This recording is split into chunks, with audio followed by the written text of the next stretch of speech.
Well, here's another video. Apparently, my video stopped because I put my phone in my pocket. And we were over in that area,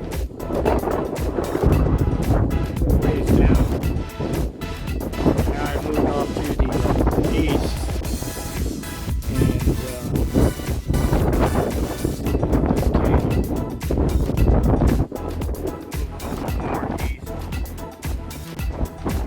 Find a road.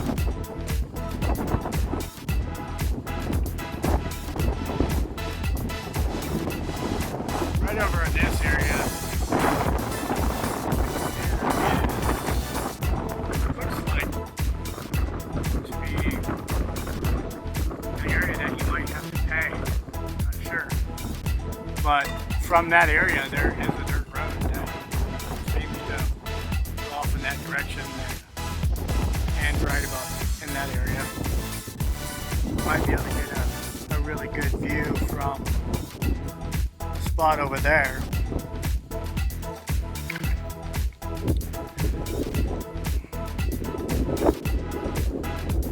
It's kind of tricky with the sun and the shadows at times. It looks like right in, and you see a dark streak over there that tends to run out. The wind's blowing, I apologize. There's a dark streak right there that appears to have been a flow because it was coming from the ground and moving up to the top of the mountain to find a place to erupt from. That's definitely what that is. I'm currently looking at that with my binoculars, and it's definitely that. Anyhow, I'm going to pause this again. Hopefully it doesn't make the video stop, and then I have to open up a new video, which is getting pretty annoying, so I think I'm going to have to invest in a camera. Just for video. Apparently that spot that I was telling you about that looked like it could be a place to pay, it isn't. I looked at the place from where I'm at now with the binoculars and found that it has two pipes that come up from a bathroom. So that's what those are. There's two bathrooms over there for the public. There's some more of this canyon here. But over in that parking lot, there is a vehicle over there, and there's a man standing over there too. So that just kind of gives you an idea of how big this is, because the bathroom's going to be at least 10 feet tall. Most buildings have 8-foot ceilings in them, so that'll give you a little scale of how tall these cliffs are. I'm still in awe. I'm like wondering, you know, what happened here, but according to the material of the rocks in the cliff, you can see the grains are facing straight up almost. So it appears that down there at the bottom, something was pushing all of this up. And who knows? This may have been one gigantic fissure that erupted at one time. And if you look around, this rock is mostly basaltic, and there's a lot of red pumice that's out there on the ground. A lot of cinder. But down there towards the bottom, it looks like dacite. And dacite is a magma that holds a lot of gas in it and is extremely explosive. It has high tensile strength. So when it does blow, it blows all at once. It doesn't just do like what it does in Hawaii and just kind of eventually build pressure, crack, and start spraying up in a little fountain. But looking around this area, there's not a lot of lava bombs, which is really surprising if there was an explosion right here.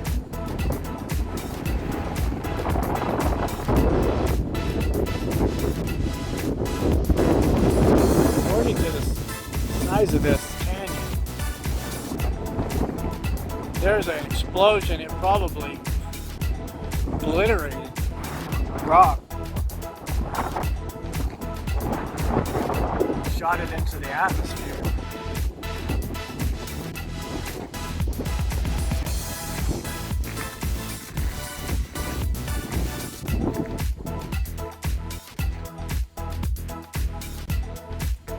I'm gonna zoom back out, give you a little bit of wider view and a kind of more of a depth perception. Now this is zoomed all the way out on my phone.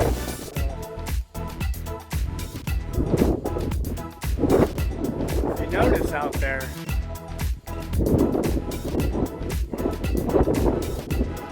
there's really not a lot of big blocks laying out on the ground as if this thing did explode.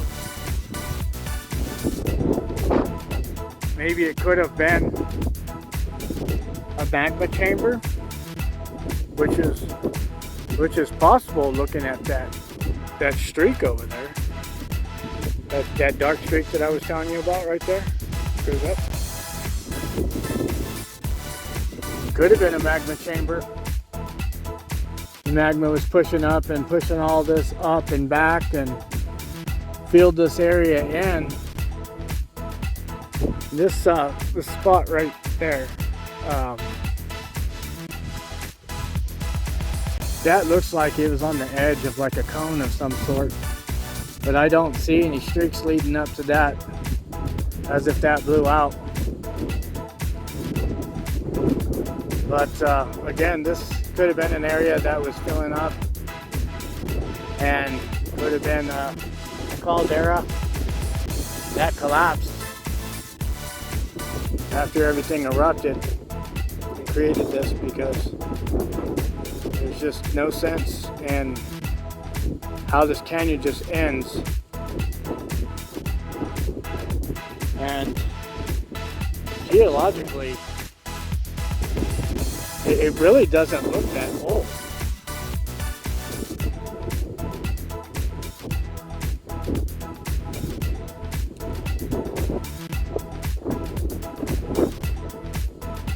There's a slight breeze out here today, so it's not even hot. Out there in the foreground, dark spots over there. It's kind of smoky out here from the California wildfires. But there's some dark spots out there. That's some basaltic flow that came from over there. And down by the bottom there's some mountains over there on the other side of the lake down there, the dry lake. And looking over at these other mountains, we've got a lot of dark spots over there. And there is known faults out here. I know you probably can't tell because of the smoke, but there are stripes on that mountain over there. And you can see that some of the stripes are parallel, and then kind of going to the left a little bit, you'll see some that bend and they go straight up. So you know there's some faulting over there.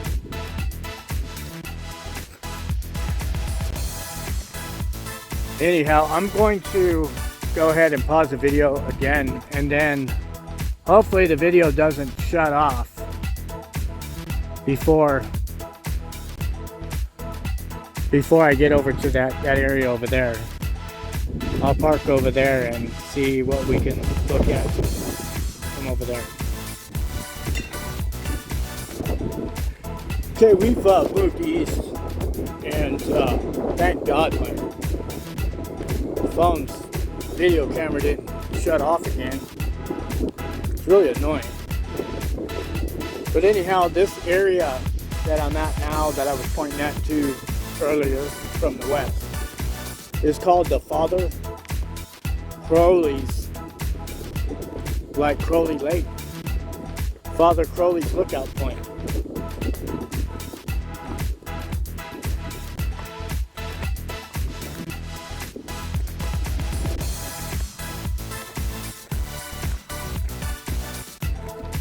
This canyon is just simply amazing. Can't believe the power and the force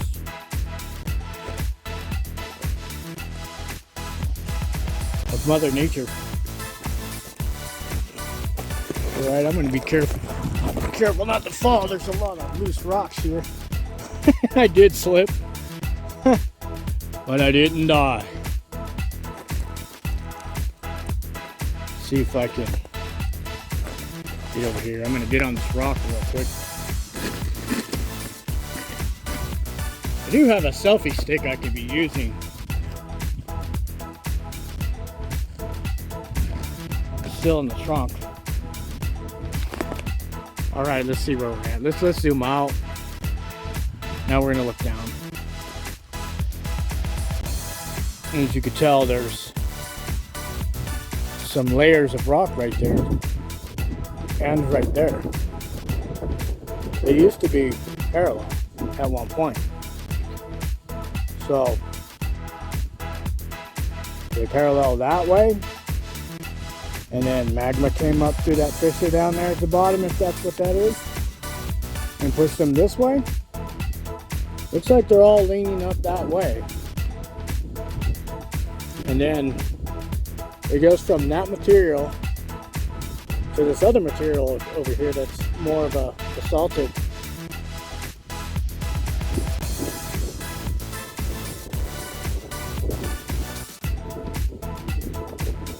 Look at that big boulder right there. One day, these ones down here are gonna keep expanding and contracting and cracking and fall apart, and then that thing's just that's gonna be loud. That's gonna be cool. I'd love to be here when it happens, but most likely I won't be. Unless I decide to be homeless and live right here. But I don't think I'm gonna do that. The government doesn't like it when you're homeless because you're not paying taxes. You're not paying someone's mortgage. If you're paying rent or if you're buying a house, you know, you're basically ultimately you're making the bank money. And the bankers are the ones that ultimately rule.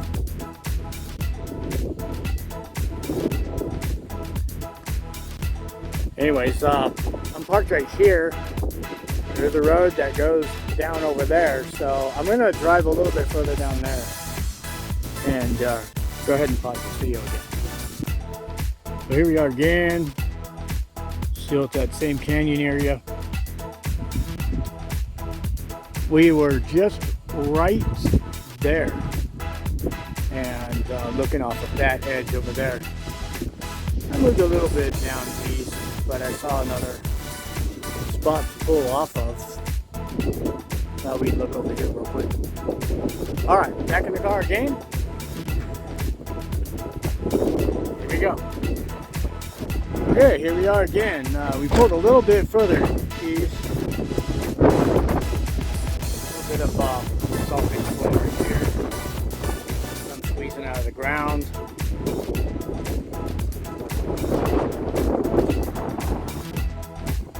Oh, this takes us away from the ridge.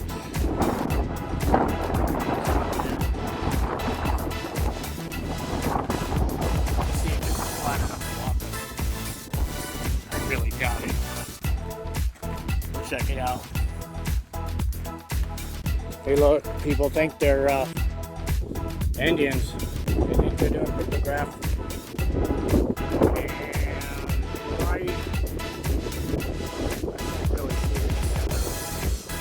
Right down there, there's a little lizard right there. He's gonna attack. I know he is. He has that look in his eye.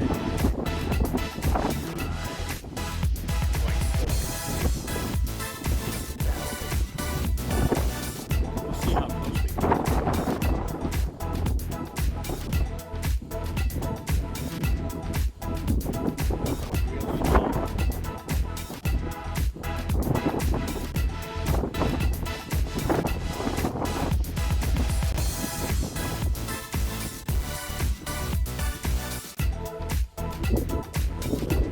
That's pretty close. We don't need to scare the guy.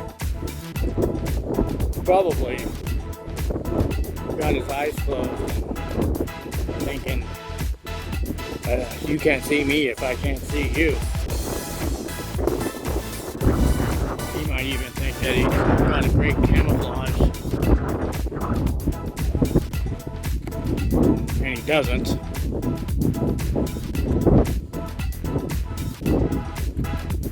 His dad might have been a chameleon and he didn't get the chameleon genes and he thought he did. Just because no one's attacked him so far.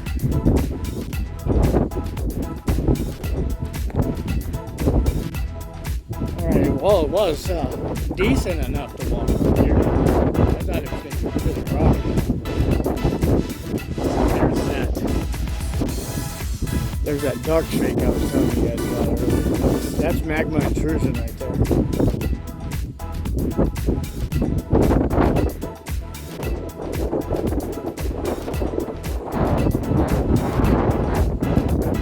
Magma just seems to work way like electricity. It follows the path of least resistance. So there's a crack. It's going to move into that direction.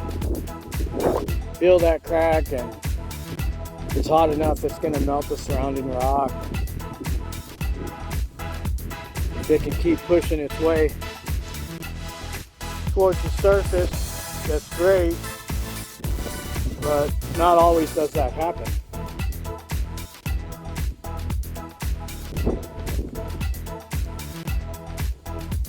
Sometimes the pressure and buoyancy rising up gets capped off by the weight and density of overlying material, and therefore the upward journey towards the surface of the earth comes to an end.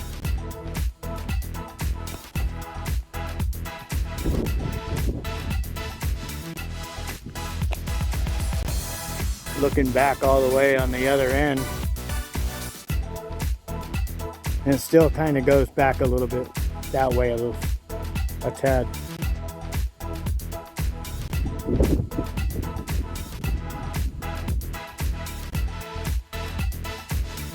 Little car coming on the road down there. I'll be heading down there in a little while.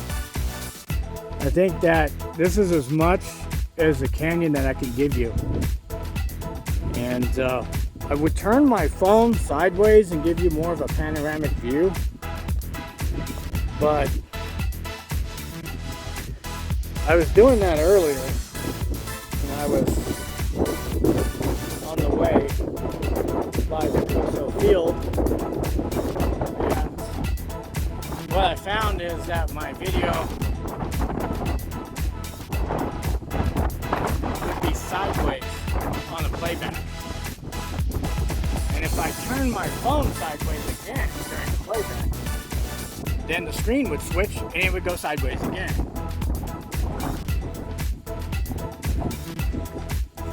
Not really what I want to do, but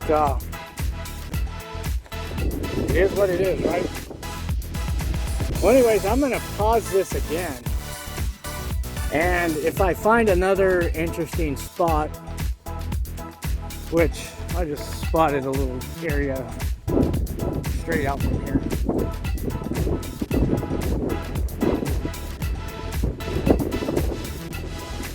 On the mountains over there. I don't know if you can, probably can't see them. Well, see the lines that I'm talking about. There's some lines that go across like this and they're running parallel. And then they do a little dip and then go parallel again and wrap around that hill. They tend to do some up and down dips all the way around out there. Eventually, where I'm going to head to is I'm going to eventually go down this road and I'm going to go way out there, kind of by that lake, but I'm not going to go across it. There's a little town over there that I've been to before. It's not an active town. It's old mining town. And then I'm going to head that way on the highway and head back towards Kelowna. And then there's a spot that I remember on the highway. It has a lot of those different layers of material that is deformed from pressure and heat. It's amazing how pressure and heat can do that to rock. When you hit a rock in your hand, you hear, wow, this rock is really solid. But it's not. Especially when the rock has water, a lot of water absorbed in it. Steady pressure and heat will always bend or break anything.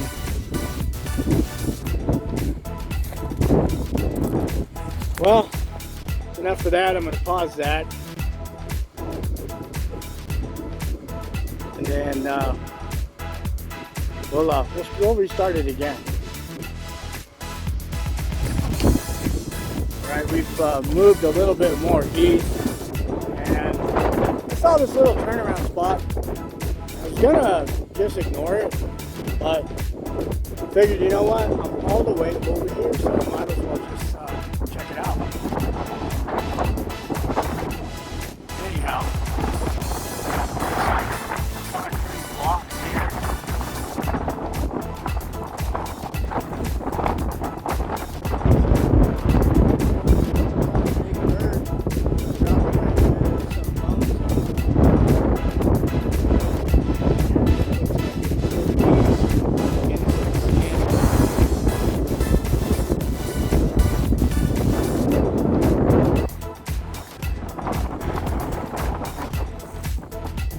Yeah, this is pretty cool.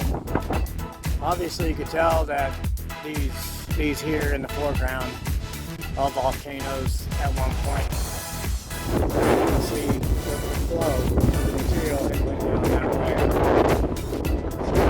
A long time ago, this area was just getting ripped up from the faulting, and there is faulting this way. This area here is a lot lower than the Canadian area due to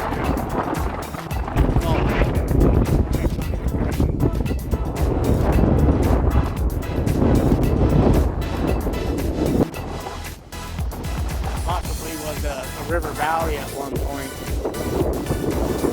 I know that as you go down this way, you're actually going uphill, even though it doesn't look like it. But you end up going uphill this way, and then there's another area that swampland that's pretty good. That I'm going to show you. Once you get over that hump, then you end up in Source Valley, and there is another dry lake out there.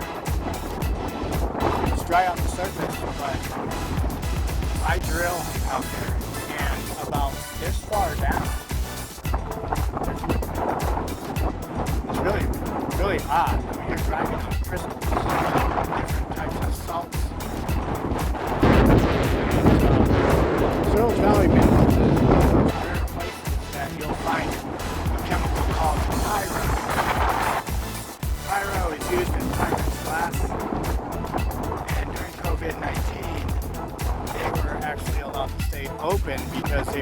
considered an essential business due to the fact that they were providing pyro for the vials that vaccines come in. Anyways, we're going to go ahead and pause the video again and jump on the highway. I think that one spot in the highway is right there. Maybe another spot.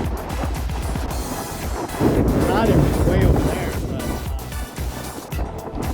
yeah, matter of fact, it was close to the truck. Because I had never ran into it. I had never been over here before. So I went more north. We went over that way into the Hanneman Valley, which that's what this is. Around the way over on that side in the mountains there is an area, well actually it might just be down there. There's an area over there where kind of springs is, and then north of the spring, see that spring on your way up, and then you eventually get away with earlier on my way over here, I almost went that way. There was a little headstone looking thing, a memorial stone that had some information on Darwin and where it got its name. And it was Darwin Road. I think that might lead to the Shoshone Indian reservation that was over there.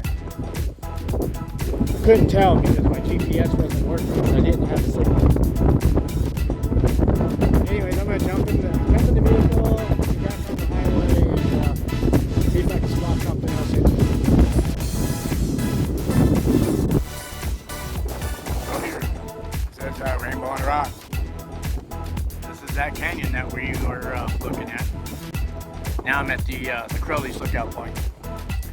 Anyhow, it does say that the area had a violent birth. It says the wall of Rainbow Canyon before you reveals layer upon layer of volcanic rock as the earth fractured. Volcanic eruptions spewed lava across the rolling plain. Successive lava flows baked and oxidized sediments deposited by the flowing waters. The top of each layer of sediment then rusted into colorful rainbows that contrast with the storm cloud dark cliffs. But it says that the black lava and the red cinder cones and dramatic volcanic canyon are unlike much of the rest of Death Valley National Park, where evidence of volcanic activity is uncommon. Yes, this area is very volcanic. I've been driving through lots of areas. Matter of fact, every freaking mountain in this area has been volcanic. And we all know that sometimes volcanism starts with just with volcanism. And then other times it just starts with tectonic activity that fractures the ground, that allows any magma that's under pressure underground to go ahead and start making its way towards the top. So that's a little bit of information off the board that I just read.